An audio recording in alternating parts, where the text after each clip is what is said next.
ये गुजरात का वाकया है। गुजरात की स्टोरी है। वो क्या है कि बड़ा बैकवर्ड गांव है, यानी आप अगर देखेंगे तो सिर्फ ईंटों और लकड़ी के अलावा कुछ ना मिले। गांव बड़ा बैकवर्ड है, यानी ये समझ ले कि बड़े गरीब टाइप के लोग हैं। गरीब टाइप के लोग। अब जब इतनी दूर, यानी गांव और गांव से जब शहर शुरू होने लगेगा तो जो बीच की जगह है, उस जगह पे गांव वाले क्या देख रहे हैं कि एक शीशे की इमारत तामीर हो रही है। गांव में शीशे की इमारत। सारे गांव वाले बड़े हैरत में होते कि यार हमारे गांव में शीशे की इमारत, ये कौन रईस है, ये हो क्या रहा है। गांव के 4-5 लोग जमा होके वहां जाते हैं जहां वो काम हो रहा है, जहां मजदूर काम कर रहे हैं। वो जाके पूछते हैं कि भाई क्या बन रहा है। तो जानते हो वो जो मजदूर काम कर रहे हैं वो उनसे कहते हैं कि हमने गांव वालों की सहूलत के लिए यहां पर हम मिठाई की दुकान बना रहे हैं, बेकरी बना रहे हैं। बेकरी समझ रहे, बेकरी बन रही है, मिठाई की दुकान। गांव वाले कहते हैं चलो भाई तो बड़ी अच्छी बात है कि हमें शहर नहीं जाना पड़ेगा, यहीं से ले लेंगे। ये तो बड़ी अच्छी बात है कि आप यहां बेकरी बना रहे हैं। जो काम महीनों में होने थे, हाँ, वो काम दिनों में हुए। अहमद, इतनी स्पीड से वो शीशे की इमारत, वो दुकान उन्होंने बनाई है कि गांव वाले दंग रह गए। दिन गुजरे हैं और वो दुकान उन्होंने बना दी शीशे की। बेकरी खुल गई है। अब बेकरी चल पड़ी है। वो इतनी मशहूर हो गई कि शहर के लोग भी उस बेकरी पे आके सामान खरीदने लगे। वजह क्या थी मालूम? क्या? सब फ्रेश, सब ताजा, हर एक चीज एक नंबर। बड़ी चीज मशहूर हो गए, यानी ब्रांड हो गया उनका, एक बेहतरीन क्लास का। अब इन्होंने क्या सोचा कि भाई हम ये काम दिन में तो करते ही हैं, दिन में बेकरी खुलती है। हाँ। अब हम ये बेकरी रात को भी खोलेंगे, सारी रात बेकरी खुलेगी। बाहर उन्होंने बोर्ड लगवा दी 24 आवर, यानी 24 घंटे आपको खुली हुई मिलेगी। 24 घंटे आपको मिठाई मिलेगी। बेकरी का जितनी भी चीजें मिलती हैं वो चीजें आपको 24 घंटे आपको यहां दस्तयाब होंगी। बाहर बोर्ड लगा दी। ऐसे ही क्या होता है कि शैतान होते ना हर जगह। उस गांव में भी कुछ शैतान थे। डाकू समझते हैं? डाकू यानी जो लूटना जिनका काम है। कुछ शैतान लोग मिलके 4-5 लोग इकट्ठा होते हैं और ये प्लान करते हैं कि यार ये बेकरी जो रात को खुलती है, इनकी सेल बहुत है। वो कारोबार उनकी नजरों में है, डाकुओं की। बिल्कुल है। वो ऑब्जर्व कर रहे हैं, हाँ, कि यार इनकी सेल बहुत है, क्यों ना बेकरी को लूटा जाए। ये प्लान बना के 4 लोग उस बेकरी में घुसते हैं। बेकरी का दरवाजा बंद करते हैं अंदर से, और जाके जितने भी लोग वहां 4-5 लोग काम कर रहे हैं उनको जाके अलर्ट करते हैं, खबरदार सब अपने अपने हाथ ऊपर कर लो। जो लोग अंदर काम कर रहे हैं वो उनकी तरफ देखते हैं और कहते हैं भाई कौन हो और क्या चाहते हो। वो कहते हैं हम कौन हैं अभी बताते हैं। वो थैला निकाल के फेंकता है और बोलता है सारा कैश इसमें डाल दो। तो जो लोग वहां 2-3 लोग हैं वो कहते हैं छोड़ो, तुम्हें जो लेना है ले और जाओ, अपना काम करो। मजा मत कर रहे हैं क्या हम क्यों दे दें, हलाल की कमाई क्यों? बिल्कुल है, हम तो यहां मेहनत कर रहे हैं और आप आएंगे और पल भर में समेट के चले जाएंगे, क्यों हम नहीं देंगे। वो कहता देखो अगर तुम नहीं दोगे तो मैं फर्दन सबको मार दूंगा। उनमें से एक डाकू कह रहा है, वो जो लोग बेकरी में मौजूद हैं उनमें से एक शख्स ने कहा कि हमें मार के तुम्हें क्या मिलेगा। तो वो कहता है इसीलिए मैं कह रहा हूं कि हम तुम्हें मारना नहीं चाहते, जो कुछ है कैश इसमें डाल दो। तो फिर उन्होंने कैश हवाले कर दिया।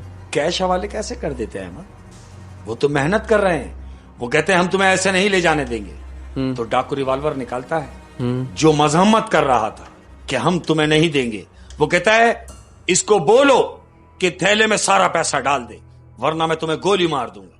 वो कहता है पैसा तो हम नहीं देंगे, तुम्हें अगर गोली मारनी है तो मार दो। तो वो डाकू उसको गोली मारता है। अब जब गोली मारता है तो वो गोली उसके लगने से पहले वो शख्स उस गोली को पकड़ लेता है। अब जब वो गोली को पकड़ता है, जिसने गोली मारी है उसकी आंखें फटी की फटी रह जाती हैं कि ये क्या। वो बजाय इसके कि रुकते, वो चारों डाकुओं ने उस पर फायरिंग शुरू कर दी। चारों ने मिलके उस शख्स पे फायरिंग शुरू करी है और चारों सिमत से उसको गोलियां लग रही हैं। वो उसको फिर क्या हुआ? उस शख्स को गोलियां लगी हैं। ये सब समझ रहे हैं कि ये कब गिरेगा। तो जानते हो वो जो शख्स जिसको गोलियां लगी हैं वो अपने कपड़े झाड़ता है और उसी हालत में खड़ा हुआ है, उसके खून भी नहीं निकला अहमद। ये चारों कहते हैं कि भाई तू कौन है? वो कहता मैंने तुम्हें मना किया था, मैं तुम्हें मना कर रहा हूं कि हमें ना सताओ, हमें तंग ना करो। अब ये चारों दरवाजे की तरफ लपकते हैं। जब दरवाजा खोलने की कोशिश करते हैं तो दरवाजा नहीं खुल रहा, दरवाजा लॉक हो गया है। अब जब दरवाजा नहीं खुलता तो उनमें से एक डाकू कहता है चीख के कि अरे भाई आखिर तुम लोग कौन हो? तो जिसको उन्होंने गोलियां मारी थी वो कहता है तुम देखना चाहते हो कि हम कौन हैं? तो फिर लो देखो। अब वो ऐसे करके जो मुंह घुमाया है उसने, तो अहमद वो क्या देखते हैं चारों डाकू कि उस शख्स के बड़े बड़े सींग हैं, उसकी भवें यहां चढ़ी हुई हैं, बड़े बड़े दांत उसके निकले हुए हैं और ये कद्दावर शख्स उस शख्स का बड़ा हुआ है। ये चीख रहे हैं और ये चारों बेकरी के जो लोग हैं, ये डाकुओं की नजर उन चारों पे पड़ती है तो चारों का हुलिया सेम है अहमद। वो सारे के सारे जिन थे जो उस बेकरी को चला रहे थे, जो उस बेकरी में काम कर रहे थे, वो जिन्नात थे अहमद। और उन चारों डाकुओं का जो फिर उन्होंने हशर किया है, उनकी दुर्गत बनाई है, बंद बेकरी में ही उन्हें मारा है और पुलिस को फोन करके बुलाया है। अब जब पुलिस आती है तो ये अपने असली हुलिये में आ गए। उन्हीं जिन्नात ने फिर पुलिस को फोन करके बुलाया है कि क्यों ना इनको इनके किए की सजा दी जाए। फिर मार तो चुके हैं वो, हाँ। लेकिन उनको सजा भी देनी चाहिए। फिर कि क्या किया जाए कि पुलिस आती है। अब जब पुलिस आती है इन चारों को पकड़ती है तो वो चारों डाकू कहते हैं कि भाई ये बेकरी जो चला रहे हैं ये इंसान नहीं है, जिन्नात हैं। तो पुलिस वाले मजीद उन्हें मारते हैं कि तुम जान छुड़ाने के लिए इन्हें जिन्नात साबित करना चाहते हो। वो चारों कसम खा रहे हैं कि हमने खुद देखा है कि ये इंसान नहीं है, हमने इन्हें गोलियां मारी हैं, चारों ने, हम चारों ने गोलियां मारी हैं और गोली इनमें से किसी को भी नहीं लगी। ये कपड़े झाड़ के खड़े हो गए। तो अब मुझे बताओ, अगर ये इंसान होते तो मर ना जाते? ये जिन्नात हैं जो खड़े हो गए।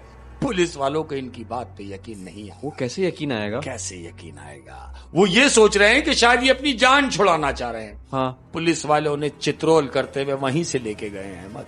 बेकरी वैसी ही चलती रही और वो लोग अब अपने किए की सजा भुगत रहे हैं। अच्छा, फिर उन जिन्नात ने गांव और शहर के लोगों को कोई नुकसान नहीं पहुंचा? कोई नुकसान नहीं पहुंचा है।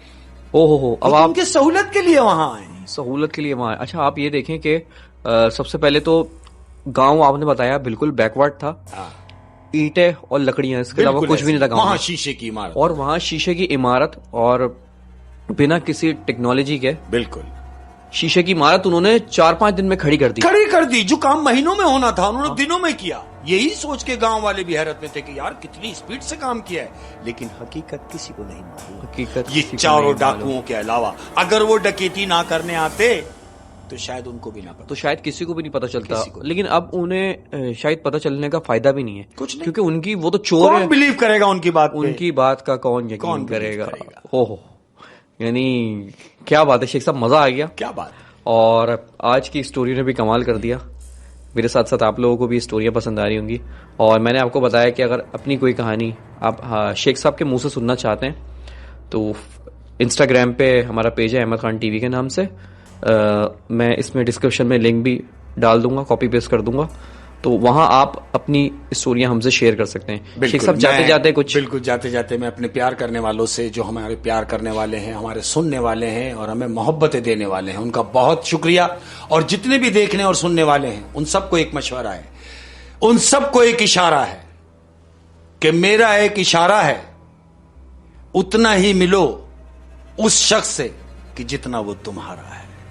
वाह वाह वाह वाह। मेरा एक इशारा है, उतना ही मिलो उस शख्स से जितना वो तुम्हारा है। जितना वो तुम्हारा है। क्या बात है।